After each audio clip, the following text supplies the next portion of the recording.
और इस गरीबी का क्रेडिट लेने के लिए नेता आपस में लड़ रहा है, कह रहा है कि हम ज्यादा सुधार दिए कि हम ज्यादा सुधार दिए। काहे बहस कर रहे हैं कि लालू ज्यादा खराब की नीतीश ज्यादा खराब, कांग्रेस ज्यादा खराब की मोदी ज्यादा खराब। एक ही बात प्रशांत किशोर बता रहे हैं, जनसुराज बता रहा है, एक बार जीवन में अपने और अपने बच्चों के लिए वोट दो। जो हम लोग बता रहे हैं कि गरीबी से निकलने का 3 ही रास्ता है, नौकरी, खेती या व्यापार। नौकरी चाहिए तो उसके लिए बढ़िया पढ़ाई होना चाहिए, खेती करना है तो उसके लिए आपके पास जमीन होना चाहिए, और बिजनेस व्यापार करना है तो उसके लिए पैसा पूंजी होना चाहिए। बिहार के बच्चों के पास पढ़ने का उपाय ही नहीं है। 60% लोगों के पास, परिवारों के पास एक धूर जमीन ही नहीं है। और पूंजी की बात ही मत कीजिए। यहां प्रति व्यक्ति आय है 35,000, देश में प्रति व्यक्ति आय है 1,35,000।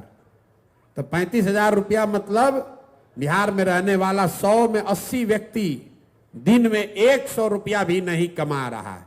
और इस गरीबी का क्रेडिट लेने के लिए नेता आपस में लड़ रहा है, कह रहा है कि हम ज्यादा सुधार दिए कि हम ज्यादा सुधार दिए। इसीलिए हम लोग कहते हैं कि सबकी बात को सही मान लीजिए। मान लीजिए कि कांग्रेस ने बिहार में 40 बरस बहुत विकास कर दिया।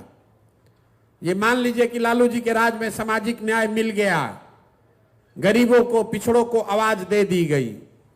ये भी मान लीजिए कि नीतीश और भाजपा के राज में सड़क बन गया, बिजली आ गई। अगर ये तीनों बात को, तीनों लोगों के बात को सही मान भी लिया जाए तो भी कोई दुनिया में इस बात से इनकार नहीं कर सकता है कि देश का सबसे गरीब, सबसे पिछड़ा, सबसे ज्यादा अशिक्षित, सबसे ज्यादा बेरोजगारी वाला राज्य बिहार ही है। काहे बहस कर रहे हैं कि लालू ज्यादा खराब की नीतीश ज्यादा खराब, कांग्रेस ज्यादा खराब की मोदी ज्यादा खराब। हम तो कह रहे हैं कि अगर सबको सही मान लो तो भी हम लोग की हालत सबसे ज्यादा खराब। इसलिए यह व्यवस्था बदलनी चाहिए। बदलनी चाहिए कि नहीं चाहिए?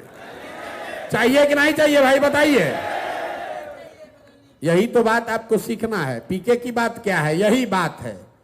एक बार जीवन में आपने जाति पर वोट दिया, आपने विचारधारा पर वोट दिया, आपने दलों को वोट दिया, आपने व्यक्ति को वोट दिया, आपने चेहरे को देखकर वोट दिया।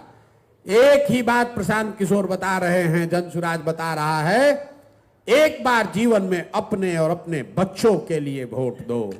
अपने बच्चों के लिए वोट दो, लालू जी के बच्चे के लिए नहीं, नीतीश के लिए नहीं, राहुल गांधी के लिए नहीं, मंदिर के लिए नहीं, मस्जिद के लिए नहीं, 5 किलो अनाज के लिए नहीं, गरीबी खत्म करने के लिए। और गरीबी खत्म करने का 3 उपाय, पढ़ाई, खेती और रोजगार। एक बार इसकी चिंता करके वोट दो, अपने आप जीवन सुधर जाएगा। और नहीं होगा तो आज आप मजदूरी कर रहे हैं, अगले आने वाले समय में आपके, हमारे बच्चों को मजदूरी करना पड़ेगा। निर्णय आपको करना है कि आप वोट किस बात के लिए देना चाहते हैं। इतनी ही सी बात आपको समझनी है और इतने बात हम लोग को घर घर जाकर समझाना है।